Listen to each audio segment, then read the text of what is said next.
அஸ்ஸலாமு அலைக்கும் everyone, welcome back to our channel. இன்றைக்கி நம்ம ஒரு சூப்பரான ட்ரிவாண்டம் சிக்கன் ஃப்ரை எப்படி செய்கிறதுன்னு தான் பார்க்க போகிறோம். ஸோ வீடியோவை ஸ்கிப் பண்ணாமல் ஃபுல்லாக பாருங்கள். ஃபர்ஸ்ட் நம்ம மிக்ஸி ஜார் எடுத்துக்கலாம். அதில் நம்ம மசாலாஸ் கிரைண்ட் பண்ண போகிறோம்.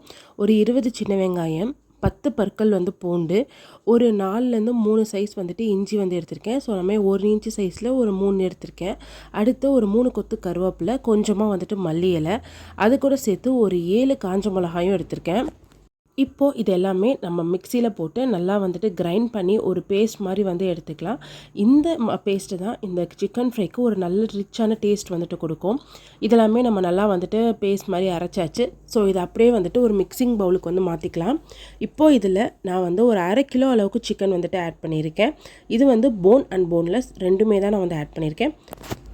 நெக்ஸ்ட் இதில் சால்ட் ஆட் பண்ணிக்கலாம். சால்ட் பார்த்திங்க அப்படின்னா 1.5 டீஸ்பூன் அளவுக்கு சால்ட்டு, 1/2 டீஸ்பூன் மஞ்சத்தூள், 1 டீஸ்பூன் காஷ்மீரி மிளகாய்த்தூள், 1 டீஸ்பூன் மிளகுத்தூள், 1 டீஸ்பூன் கரம் மசாலா. இப்போது இதில் நம்ம லெமன் ஜூஸ் ஆட் பண்ணிக்கலாம். 1 teaspoon lemon juice, 1 spoon cornflour, 2 spoon நான் அரிசி மாவு ஆட் பண்ணுறேன். அரிசி மாவு ஆட் பண்ணும் போது நம்மளுக்கு அது ஒன்றோட ஒன்று ஒட்டாமல் நம்மளுக்கு ஃப்ரை பண்ணும் போது கிடைக்கும். அடுத்து இதில் ஒரே ஒரு முட்டை ஆட் பண்ணியிருக்கேன். இதெல்லாமே சேர்த்து நம்ம நல்லா மிக்ஸ் பண்ணி எடுத்துக்கலாம். மசாலா தான் இந்த ரெசிபிக்கே ரொம்ப ரொம்ப முக்கியமான ஒரு இது. ஸோ கண்டிப்பாக இந்த ரெசிபி நீங்கள் ட்ரை பண்ணி பாருங்கள். ரொம்பவே ஃப்ளேவராக நல்ல ஜூஸியான ஒரு சிக்கன் ஃப்ரை நம்மளுக்கு கிடைக்கும்.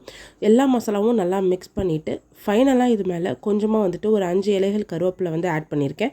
அது நமக்கு இன்னும் நல்ல ஒரு ஃப்ளேவர் என்ஹான்ஸ் பண்ணி கொடுக்கும். இது அப்படியே நம்ம இந்த மாதிரி ஒரு ஃபிலிம் வச்சு மூடி வச்சிடலாம்.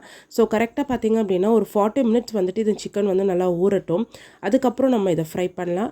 40 மினிட்ஸ் கழித்து நான் ஆயில் கடாயில் ஆட் பண்ணிவிட்டு நல்லா ஹீட் ஆனதுக்கப்புறமா ஒரு சிக்கனாக போட்டு ஃப்ரை பண்ணி எடுத்துக்கிறேன். ஆயில் பார்த்திங்க அப்படின்னா ரொம்ப லோ ஃப்ளேம், ரொம்ப ஹைலேயும் இருக்கக்கூடாது. ஸோ ஒரு மீடியமான ஒரு ஹீட்லேயே வச்சுட்டு ஆயிலில் வச்சு அதை ஃப்ரை பண்ணி எடுங்க. அப்போ தான் சிக்கன் நல்லா ஜூஸியாக நம்மளுக்கு கிடைக்கும்.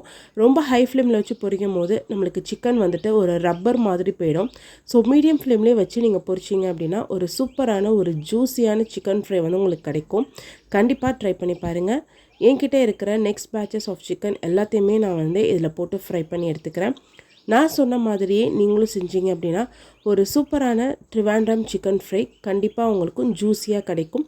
ஸோ கண்டிப்பாக ட்ரை பண்ணி பாருங்கள். இந்த வீடியோ பிடிச்சிருந்தா எங்கள் சேனலை மறக்காமல் சப்ஸ்கிரைப் பண்ணுங்கள்.